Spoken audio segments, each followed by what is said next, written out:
দুঃখজনক হলেও সত্য, এই 15.5 বছর একটা অদৃশ্য শক্তি আমাদের এই কণ্ঠনালী চেপে ধরেছিল। যারা আল্লাহর দেওয়া বাক শক্তিকে রুদ্ধ করে দিয়েছিল, আল্লাহ তাদেরকে আজ রুদ্ধ করে দিয়েছে। ফালাম্মা নাসু মা যুকিরু বিহি ফাতাহনা আলাইহিম আবওয়াবা কুল্লা শাই। সূরা আনআম 44 নম্বর আয়াতের প্রথম অংশে আছে, আল্লাহ তাআলা বলেন, যখন তারা আমি আল্লাহর নির্দেশ, আমি আল্লাহর আদেশ ভুলে গেল, তখন তাদের নিয়ামত আমি আল্লাহ যত ছিল সব খুলে দিলাম। তাদের শান্তি, তাদের স্বস্তি, তাদের টাকা পয়সা, তাদের ক্ষমতা, দিন যত গেল আমি আল্লাহ বাড়িয়ে দিতে থাকলাম। আমরা 2006 সালের 28 অক্টোবরের পর থেকে পৃথিবীর ইতিহাস যারা পাল্টিয়েছিল এই দেশে, এই আয়াতটা ওই সময় পড়ার পরে মনে করেছিলাম আল্লাহ মনে হয় এই মানুষগুলোকে পৃথিবীর মানচিত্রে আর জায়গা দেবেন না। অথচ দেখলাম 2 বছরের ব্যবধানে আল্লাহ তাদেরকে ক্ষমতা শেয়ার দিলেন। 5 বছর পরে মনে করলাম না, আর মনে হয় যাবে না, দেখলাম না আবার টিকে গেল। 5 বছর পরে দেখেছি আবার টিকে গেল। 24 সালেও তারা টিকে গিয়েছিল। পরের শব্দটা আমরা বাস্তবে মিলিয়ে দেখলাম সূরা আনআম 44 নম্বর আয়াত, 7 নম্বর পারা, 12 নম্বর পৃষ্ঠা, 2 নম্বর লাইনে এটা আছে। আল্লাহ পাক বলেন, হাত্তা ইদা ফারিহু বিমা উতু আখাযনাহুম বাগতাতান। এই যে পৃথিবীর মানুষেরা কান খাড়া করে শোনো, এই মানুষগুলো যখন আমার দানকৃত বস্তু নিয়ে, এখানে ক্ষমতা হতে পারে, অর্থ হতে পারে, প্রভাব প্রতিপত্তি হতে পারে, এই বিষয়গুলো নিয়ে যখন এরা আনন্দে আত্মহারা হয়ে আছে, এরা আনন্দে যখন মেতে আছে, আখাযনাহুম বাগতাতান, আমি আল্লাহ হঠাৎ করে তাদেরকে ধরলাম। চুয়াডাঙ্গাবাসী জালেমদেরকে ধরেন কে?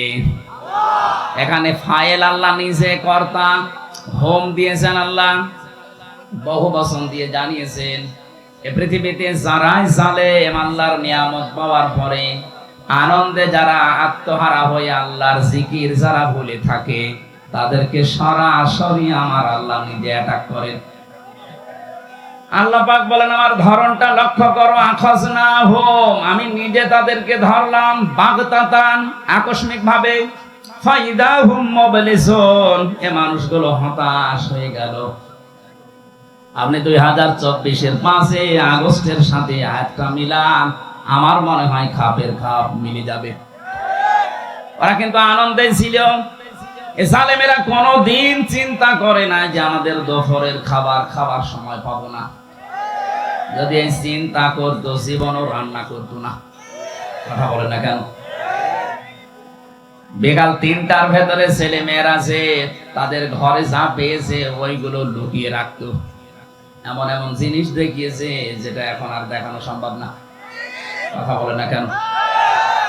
আল্লাহ বলেন, মানুষগুলোকে আমি আকস্মিক ভাবে ধরলাম, তারা হতাশ হয়ে গেছে, এমন নিরাশ হয়ে গেছে। তাদের চেহারার দিকে হে নবী আপনি তাকাবেন, দেখবেন ওদের চেহারার ভেতরে হতাশা। আপনি আজ দেখতে পাচ্ছেন আগস্টের 5 তারিখের পর থেকে আজকের দিন পর্যন্ত যত জালেম ধরা পড়ছে সবার চেহারা হতাশায় পরিপূর্ণ। তাহলে এটা ছাত্র জনতা, বাংলাদেশের ছেলে মেয়েরা ধরেনি, এটা ধরেছে কে? কেন? এ মানুষগুলো আল্লাহর নিয়ামত পাওয়ার পরে আমার আল্লাহকে যখন ভুলে যায়, এ মানুষগুলোকে তখন আল্লাহ নিজে ধরেন। আর বাস্তবে আমরা যারা এই পৃথিবীতে সৎ কাজের আদেশ করি, এর পেছনেও কারণ আছে। ফালাম্মা নাসু মা যুকিরু বিহি আনজাইনাল্লাযীনা ইয়ানহাউনা আনিস সূ ইলা আখিরি আয়াত। আল্লাহ পাক বলেন, মানুষ যখন আমার নির্দেশ পাওয়ার পরে, আদেশ পাওয়ার পরে ভুলে যায়, এই মানুষগুলোকে তখন আমি আল্লাহ শাস্তি দেয়। তাদেরকে শুধু বাঁচিয়ে রাখি যারা দুনিয়াতে সৎ কাজের আদেশ করতো আর এদের অন্যায় কাজে বাধা দিত। এই 15.5 বছরে আয়াতটা আপনি মিলাবেন, সূরা আরাফে আছে, আমি তো বাস্তব বলছি, এই 15.5 বছরে যারা কোরআনে কারিমের কথাগুলো দিয়ে মানুষদেরকে অন্যায় থেকে ফিরিয়ে রাখার চেষ্টা করেছে, তাদেরকে আল্লাহ এখন বাঁচিয়ে দিচ্ছে। ওরা বলে আমরা যা করবো আপনারা বলেন কেন? আমরা বলি আমাদের নিজেদের বাঁচাতে। এই যে স্টেজটা দেখতে পাচ্ছেন, এটা মনে করেন একতলা, এর উপরে আর একতলা আছে, নৌকা চলতেছে সমুদ্রে। নিচ তলায় পানির ব্যবস্থা নেই, উপর তলায় একটা পানির ব্যবস্থা করা আছে। নিচের লোকগুলো শুধু মাঝে মাঝে সিঁড়ি বেয়ে যায় উপরে পানি আনতে। উপরের লোক যদি বলে কি করেন এত ডিস্টার্ব, নিচে তো পানি আছে হাতের নাগালে, খুলে নিতে পারেন না তক্তা?